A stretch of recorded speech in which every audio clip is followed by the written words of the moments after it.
जी नमस्ते, मैं राकेश। स्वागत है आप सभी का हमारे YouTube चैनल एजुकेशन फायर पे। देखिए हमारा टॉपिक चल रहा है वैदिक सभ्यता, और इससे रिलेटेड हमने कुछ 45 या 50 क्वेश्चन कर लिए हैं। हमने इसके 3 पार्ट कर लिए हैं। आज का जो वीडियो है वो पार्ट नंबर 4 है। ठीक है, मतलब कि चौथा भाग है। तो सभी क्वेश्चंस को ध्यान से देखिएगा। जो आता होगा आप आंसर देंगे, या फिर जहां पर कंफ्यूज हो रहा होगा उसे आप अपने कॉपी में लिख लीजिएगा। चलिए आज का वीडियो शुरू करते हैं पहले नंबर क्वेश्चन से। इसमें पहला क्वेश्चन है कि वैदिक काल में सप्त सिंधु क्षेत्र का कौन सा अन्य नाम था। मतलब कि जो सप्त सिंधु क्षेत्र है इसको हम अन्य किस नाम से जानते थे। क्या हो जाएगा इस प्रश्न का सही आंसर? वैदिक काल में सप्त सिंधु क्षेत्र का अन्य नाम क्या था? आंसर है इसका ऑप्शन नंबर ए, सप्त सिंधु क्षेत्र का जो अन्य नाम था वो था आर्यावर्त। ठीक है, कुछ इससे रिलेटेड हम इंपॉर्टेंट बिंदु देखते हैं। पहला है कि सप्त सिंधु क्षेत्र को आर्यावर्त भी कहा जाता था, अभी हम लोगों ने ऊपर पढ़ा है। फिर है कि वह वैदिक सभ्यता का प्रमुख क्षेत्र था। इसमें सिंधु, जम्बू और अन्य सहायक नदियां शामिल थी। सप्त सिंधु जो है इसमें सिंधु, जम्बू और इसके अतिरिक्त अन्य नदियां शामिल थी इसमें। तो ये कुछ इंपॉर्टेंट बिंदु थे जो आपको याद में रखना है। चलिए दूसरा क्वेश्चन देखिएगा, और बहुत ही इजी क्वेश्चन, और कई बार ये क्वेश्चन रिपीट हुआ है। ऋग्वेद में कितने मंडल है? शायद सबसे आसान क्वेश्चन है। ऋग्वेद में कितने मंडल है? ऋग्वेद में 10 मंडल है, ऑप्शन नंबर ए सही है। और इसमें सूक्तों की बात करें तो इसमें 1028 सूक्त हैं। इसमें टोटल ऋषि कितने हैं? टोटल देखिएगा तो 10 ऋषि है, क्योंकि इसका एक मंडल एक ऋषि को समर्पित है।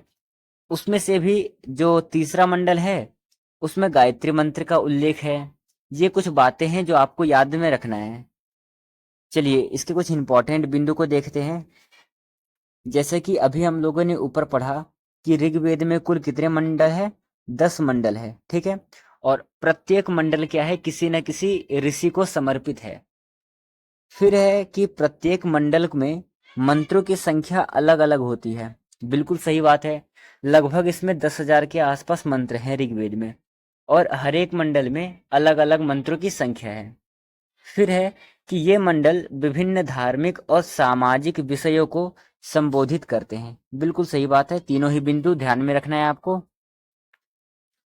चलिए तीसरा क्वेश्चन देखिएगा, थर्ड क्वेश्चन है कि पंच महायज्ञ का कौन सा यज्ञ नहीं होता। आपको पता है कि यज्ञ कितने हैं? 5 प्रकार के यज्ञ होते हैं। इन 5 प्रकार के यज्ञों में से यहाँ पर जो 4 ऑप्शन दे रखे हैं, कौन सा यज्ञ नहीं आता है? पहला है देव यज्ञ, पितृयज्ञ, ब्राह्म यज्ञ और प्रेत यज्ञ। यदि आपने ध्यान से पढ़ा होगा क्वेश्चन को, तो इसमें पूछ रहा है कि कौन सा यज्ञ पंच महायज्ञ के अंतर्गत नहीं आता। तो भाई देव यज्ञ ये आता है, पितृयज्ञ ये भी पंच महायज्ञ के अंतर्गत आता है, ब्रह्म यज्ञ ये भी पंच महायज्ञ के अंतर्गत आता है।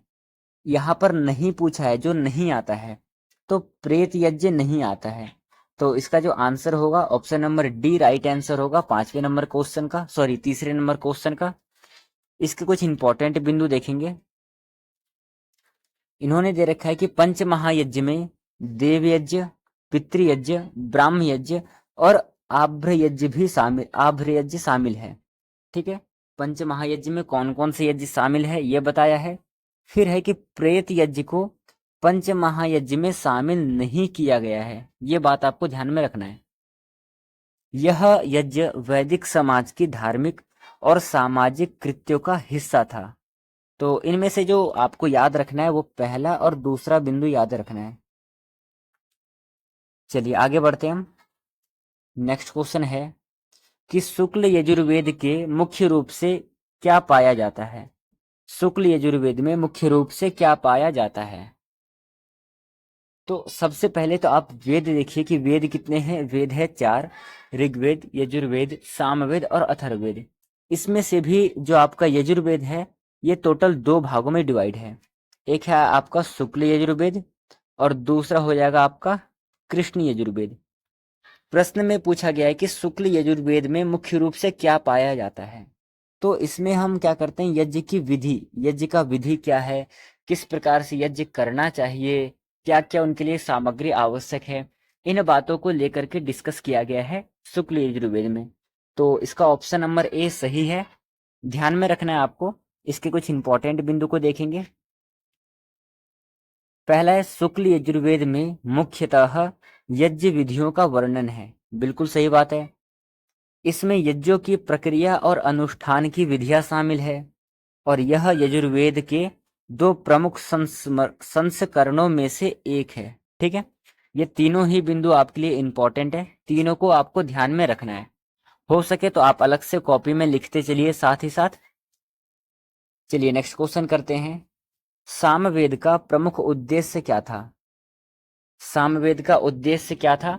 नीचे आपको कुछ ऑप्शंस दे रखे हैं, इनमें से सही आंसर कौन सा होगा? आंसर इस क्वेश्चन का option number C right answer है, संगीत और गीतों का संग्रह करना। ठीक है, सामवेद का क्या उद्देश्य था? संगीत और गीतों का संग्रह करना। चार वेद है, चारों वेदों का अपना अलग अलग विषय है। जैसे कि सबसे पहले है ऋग्वेद, ऋग्वेद का विषय है ज्ञान का। दूसरा है यजुर्वेद, इसका विषय है कर्मकांड का। तीसरा है सामवेद, इसका जो उद्देश्य है संगीत और गीतों का संग्रह करना। और अंतिम वाला आता है अथर्ववेद, ये किससे? विज्ञान से रिलेटेड है। तो ये कुछ बिंदु है, कुछ पॉइंट्स थे जो आपको शायद याद रहना चाहिए। चलिए हम अगला क्वेश्चन देखने से पहले इसके कुछ इंपॉर्टेंट बिंदु को देखते हैं। इंपॉर्टेंट बिंदु को रूप में दे रखा है आपको। पहला है कि सामवेद का उद्देश्य संगीत और गीतों का संग्रह करना था। ठीक है भाई, हमने कर लिया। दूसरा है, इसमें यज्ञ के दौरान गाए जाने वाले मंत्रों का उल्लेख है। जो सामवेद में मंत्र होते हैं ना, वो कैसे होते हैं? वो गान प्रधान होते हैं। सामवेद के मंत्र को हमेशा ही गा करके बोला जाता है। फिर है कि इसे धार्मिक अनुष्ठानों के संगीत के लिए प्रमुख माना जाता है। किसके लिए? धार्मिक अनुष्ठानों के लिए। तो ये आपको ध्यान में रखना है। चलिए हम अगला क्वेश्चन करते हैं। छठे नंबर का क्वेश्चन है कि वैदिक काल में अध्वर्यु का क्या कार्य था? जो अध्वर्यु होता था उसका क्या काम होता था? उस अध्वर्यु का जो काम है यज्ञ के अनुष्ठान की निगरानी करना होता था। ठीक है, option number B right answer है। इसके कुछ इंपॉर्टेंट बिंदु देखते हैं। इंपॉर्टेंट बिंदु है, अध्वर्यु यज्ञ के अनुष्ठानों की निगरानी करता था। बिल्कुल सही बात है। फिर है कि यह यज्ञ के विभिन्न अंगों का संचालन करता था। तीसरा है कि यह वैदिक समाज में महत्वपूर्ण भूमिका निभाता था। तो ऊपर के जो दो बिंदु है ये आपको याद में रखना है। ठीक है, ये आपको याद कर लेना है। हो सके तो आप अपने कॉपी में से अलग से लिख लीजिए। चलिए अगला क्वेश्चन करते हैं। 5वें नंबर का क्वेश्चन है कि आदर्श वर्ण व्यवस्था का उल्लेख किस वेद में मिलता है? वर्ण व्यवस्था का उल्लेख किस वेद में मिलता है? ऑप्शन में है ऋग्वेद, यजुर्वेद, सामवेद और अथर्ववेद। चारों ही ऑप्शंस में से कौन सा ऑप्शन सही है? आदर्श वर्ण व्यवस्था का उल्लेख हमें किस वेद से मिलता है? हमें वर्ण व्यवस्था का जो उल्लेख है ऋग्वेद से मिलता है। और ऋग्वेद से जुड़ी हुई जो बातें थे मैंने अभी आपको बताया। जैसे कि ऋग्वेद में कुल 1028 सूक्त हैं। ऋग्वेद 10 मंडलों में विभाजित है और हर एक मंडल किसी न किसी ऋषि को समर्पित है। तो ये ध्यान में रखना है आपको। इसी के साथ हम इसके कुछ इंपॉर्टेंट बिंदु को देखेंगे। पहला है, आदर्श वर्ण व्यवस्था का उल्लेख ऋग्वेद में है। बिल्कुल सही है। ऋग्वेद में भी किसमें? जो पुरुष सूक्त है आपका उसमें है। दूसरा है कि इसमें ब्राह्मण, क्षत्रिय, वैश्य और शूद्र वर्णों का वर्णन है। जो चार अभी वर्ण व्यवस्था की बात करें ना, तो चार न वर्ण व्यवस्था ये है, ब्राह्मण, क्षत्रिय, वैश्य और शूद्र। फिर है कि यह वर्ण व्यवस्था समाज के विभिन्न वर्गों को दर्शाती है। तो ये तीनों ही बिंदु आपके एग्जाम के लिए इंपॉर्टेंट है, तो आप इसे लिख लेना कहीं पे। चलिए हम 8वें क्वेश्चन को करते हैं। 8वां क्वेश्चन है हमारा कि वैदिक काल में संपत्ति के प्रमुख स्रोत क्या थे। मतलब कि उस समय पर धन इकट्ठा करने का क्या साधन था। क्या वैदिक काल में लोग कृषि और व्यापार करते थे, यज्ञ और अनुष्ठान, युद्ध और लूट, शिल्प तथा कला। चारों ही ऑप्शंस में से वैदिक काल में जो धन अर्जित करते थे, धन अर्जित करने का मुख्य स्रोत क्या था। मुख्य स्रोत था कृषि और व्यापार। ठीक है, लोग कृषि और व्यापार पे क्या करते थे, निर्भर रहते थे, वहीं से उनका धन इकट्ठा होता था। चलिए इसके कुछ इंपॉर्टेंट बिंदु देखेंगे। इंपॉर्टेंट बिंदु है कि वैदिक काल में संपत्ति के प्रमुख स्रोत कृषि और व्यापार थे। अभी हमने इसे ऊपर देखा है। फिर अगला है कि कृषि पर आधारित समाज में संपत्ति और समृद्धि का प्रमुख स्रोत था। तीसरा है व्यापार भी समाज की आर्थिक गतिविधि में महत्वपूर्ण था। तो इनमें से जो आपको याद रखना है, पहला वाला बिंदु आपको याद रखना है। चलिए अगला क्वेश्चन देखिएगा, 9वें नंबर का क्वेश्चन है, स्वधर्म का अर्थ क्या होता है। स्वधर्म शब्द का अर्थ क्या होता है। देखिए स्व मतलब होता है अपना, अपना मतलब व्यक्तिगत, और धर्म मतलब होता है धर्म। तो इसमें क्या है, स्वधर्म मतलब व्यक्तिगत धर्म होगा। ऑप्शन नंबर ए सही आंसर है। Option number A right answer है। इसको कुछ इंपॉर्टेंट बिंदु है। स्वधर्म का मतलब व्यक्तिगत धर्म होता है। जैसे हम कहते हैं ना कि स्वकर्म मतलब अपने द्वारा किया गया कर्म, स्वधन मतलब अपना धन, ऐसे ही स्वधर्म मतलब कि व्यक्तिगत मतलब कि अपना धर्म। दूसरा है कि यह व्यक्ति की अपनी जाति और स्थिति के अनुसार धर्म के पालन को दर्शाता है। स्वधर्म वैदिक समाज में आदर्श जीवन का एक हिस्सा था। इसमें आपको पहले वाला बिंदु ध्यान में रखना है। चलिए हम 10वें नंबर का क्वेश्चन करते हैं। 10वें नंबर का क्वेश्चन है कि वैदिक काल में प्रजापति कौन थे। प्रजापति कौन थे वैदिक काल में।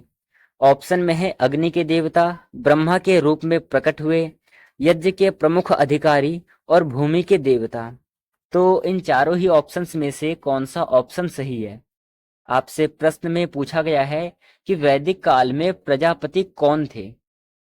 तो ब्रह्मा के रूप में प्रकट हुए, option number B right answer है। जो ब्रह्मा के रूप में प्रकट हुए थे उनको हम कहते हैं प्रजापति। Option number B right answer है।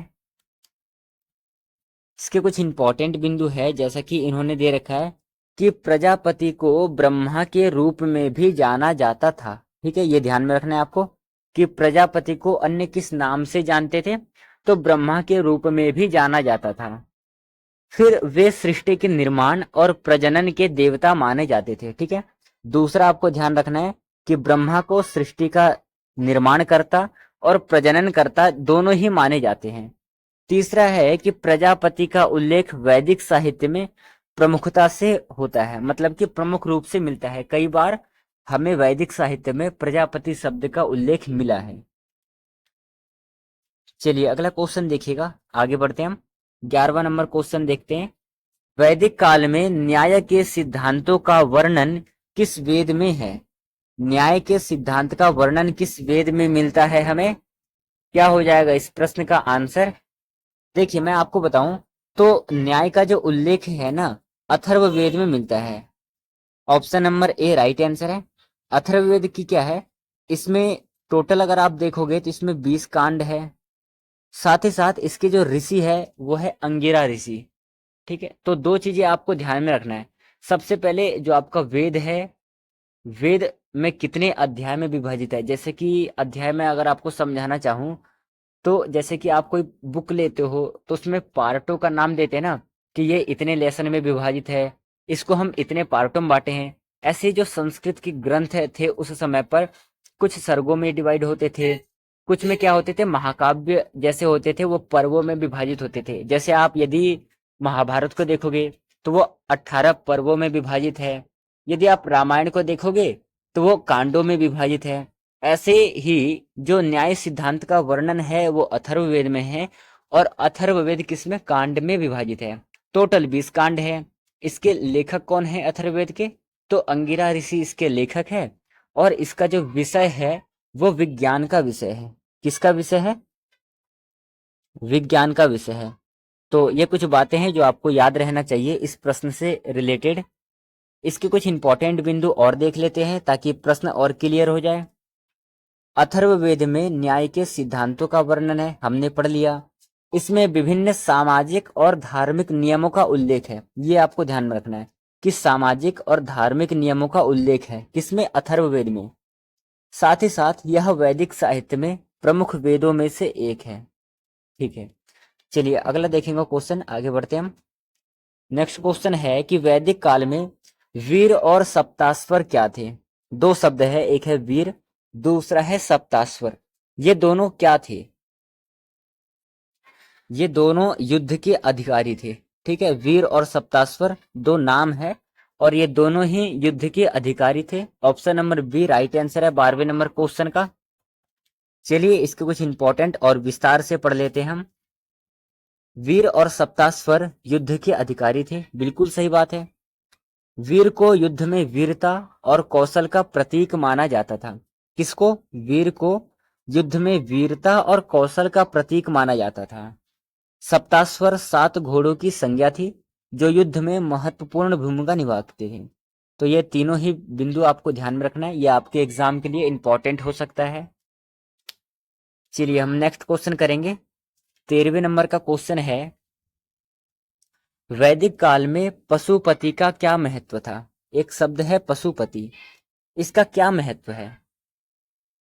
पशुपति का मतलब क्या होता है? पशुओं के पालन में व्यस्त, मतलब पशुओं का पालन करने वाला। तो पशुपति का महत्व था पशुओं के पालन। Option number C right answer है। इसके कुछ इंपॉर्टेंट बिंदु देखेंगे हम। इंपॉर्टेंट बिंदु के रूप में जैसे कि इन्होंने दे रखा है कि पशुपति का संबंध पशुओं के पालन और देखभाल से था। अभी हमने ऊपर देख लिया इसे। इसे पशुओं की रक्षा और पालन करने वाला देवता माना जाता था। किसे? पशुपति को। साथ ही साथ वैदिक काल में पशुपति का महत्वपूर्ण स्थान था। पशुपति जो है उसका वैदिक काल में एक अलग ही रुतबा था, अलग ही नाम था। तो ऑप्शन नंबर इसका जो था सी सही है और इसके कुछ इंपॉर्टेंट बिंदु है आपके सामने। चलिए इसके अगला क्वेश्चन को देखेंगे हम। 14वें नंबर का क्वेश्चन है कि वैदिक काल में शिष्टाचार का क्या महत्व था। नीचे आपको कुछ ऑप्शंस दे रखे हैं, इनमें से राइट आंसर है ऑप्शन नंबर सी, सामाजिक और नैतिकता और व्यवहार। देखिए शिष्टाचार हम क्या कहेंगे? शिष्ट मतलब होता है कि सभ्य और आचार मतलब होता है व्यवहार। आपका जाकर के तब बनता है शिष्टाचार, मतलब कि जो जो सभ्य लोग हैं उन्हीं को हम कहेंगे शिष्टाचार। जो सभ्य लोगों का व्यवहार है उसको हम कहेंगे शिष्टाचार। इन्होंने दे रखा है सामाजिक, नैतिक और व्यवहार। तो ऑप्शन नंबर सी सही है। कुछ इंपॉर्टेंट बिंदु है। शिष्टाचार सामाजिक, नैतिक और व्यवहार का प्रतिनिधित्व करता है। यह वैदिक समाज में आदर्श और उचित व्यवहार को दर्शाता है। अभी मैंने आपको बताया था ना कि शिष्टाचार का मतलब क्या होता है कि अच्छा व्यवहार। अच्छा व्यवहार क्या? आदर्श रूप में व्यवहार होना चाहिए, उचित व्यवहार होना चाहिए। ऐसा नहीं कि आपसे कोई कमजोर है और आप उसे तू तू मैं करके बात कर रहे हो, ऐसा नहीं होना चाहिए। आप अपने से छोटे को इज्जत दीजिए, छोटा आपको इज्जत देगा। आप अपने से बड़ों का सम्मान करो, आदर करो, बड़े आपके सम्मान करते हैं। तो ये सभी बातें किस में आते हैं? शिष्टाचार में। तो ये आपको ध्यान में रखना है। चलिए ये रहा आज का आपका अगला और अंतिम क्वेश्चन है। उससे पहले जैसे कि मैं आपको हर एक वीडियो में बताता हूं कि आप जितने भी क्वेश्चंस को सही करेंगे इसका जवाब आप हमें कमेंट सेक्शन में देंगे कि आपने कुल कितने क्वेश्चन को सही किया है। आप अपना जवाब हमें कमेंट सेक्शन में देंगे। हम आगे बढ़ते हैं। धर्मशास्त्र के लेखक कौन थे? नीचे आपको कुछ ऑप्शंस दे रखे हैं, इनमें से धर्मशास्त्र के लेखक कौन हैं? आंसर है आपका ऑप्शन नंबर सी, मनु महाराज जो है धर्मशास्त्र के लेखक है। इसके कुछ इंपॉर्टेंट बिंदु देखते हैं। इंपॉर्टेंट बिंदु के रूप में है कि धर्मशास्त्र के लेखक मनु थे। साथ ही साथ मनुस्मृति धर्म और कानून के नियमों का संग्रह है। ठीक है, ये वाला ध्यान में रखना है, दूसरा वाला पॉइंट। साथ ही साथ यह वेदों के बाद महत्वपूर्ण ग्रंथों में से एक है। तो इस वाले क्वेश्चन में ये जो तीनों बिंदु है, ये आपको तीनों ही बिंदु आपको याद रखना है। ठीक है, चलिए तो आज की इस वीडियो को हम यहीं पे समाप्त करेंगे। इससे रिलेटेड हमारा जो और भी क्वेश्चंस बन सकता है तो मैं आपको पार्ट 5 में करवा दूंगा, और उसमें भी बच जाएगा तो मैं आपको पार्ट 6 में करवा दूंगा। मतलब कि आगे आने वाले 1 या 2 वीडियो में हमारा वैदिक सभ्यता पूरा टोटली कंप्लीट हो जाएगा। इससे बाहर शायद नहीं पूछेगा क्वेश्चन, क्योंकि जितने भी क्वेश्चंस थे मैंने आपको करवा दिया है। बाकी बात और होगा तो देख लिया जाएगा। फिलहाल में वीडियो को हम यहीं पे समाप्त करते हैं। चलिए अपना ध्यान रखिएगा, बढ़िया से पढ़ाई करिएगा। जय हिंद।